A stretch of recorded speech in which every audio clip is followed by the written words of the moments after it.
Доживотен затвор за Љупчо Палевски Палчо, Велибор Манев, Боре Видевски и Владко Кешишев за убиствата на 14-годишната Вања Ѓурчевска и на 74-годишниот Панче Жежовски.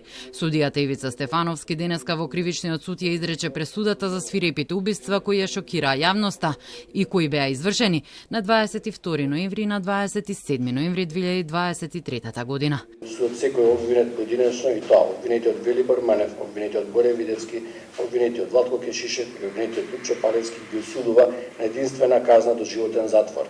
Таткото на девојчето Александар Ѓурчевски е ослободен, бидејќи обвинителството не го докажало делото за кое се товареше – помагање во грабнувањето на Вања.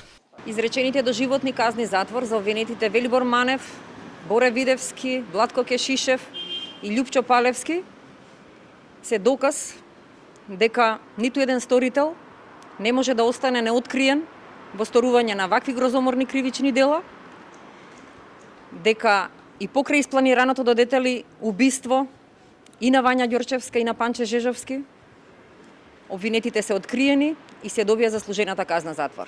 Ова е доказ дека правдата сепак излегува на површина. Незината колечка Ана Стојковиќ Димитриевска најави жалба на ослободителната пресуда за Ѓурчевски. Неспорен факт кој што стои на страна на овој обвинет е дека единствено родителите на детето знаеле дека детето по исклучок критичниот ден ќе оди само на училиште. Двајца обвинети дадоа искази дека овој факт тие го дознале од таткото, не од никој друг, од таткото, од обвинетиот Александар Ѓурчевски преку Палевски. Да не знаеле дека детето дента по исклучок ќе оди само, немало да има ниту грабнување, заради тоа што не е можно, а немало да има ниту таков исход последователен. Обвинителството не можеше да помине преку овој факт. Владимир Туфекџич, адвокатот на Ѓурчевски, смета дека нема простор за победничка еуфорија затоа што судот донел законита одлука. Оваа одлука е по своја суштина празна затоа што не ги добивме одговорите на три клучни прашања: зошто е киднапирано и убиено ова дете? Не добивме одговор на прашањето зошто по секоја цена се инсистираше да Александар биде дел од оваа постапка, иако од првиот момент се знаеше дека за него нема ниту еден доказ. Инаку судот сметаше и дека нема доволно докази за грабнувањето на Жежовски, за ова дело не беа осудени четворицата обвинети. Адвокатите на Палевски и на Видевски изјавија дека пресудата е донесена без никакви докази и најавија жалби. Како што почна, така заврши овој циркус.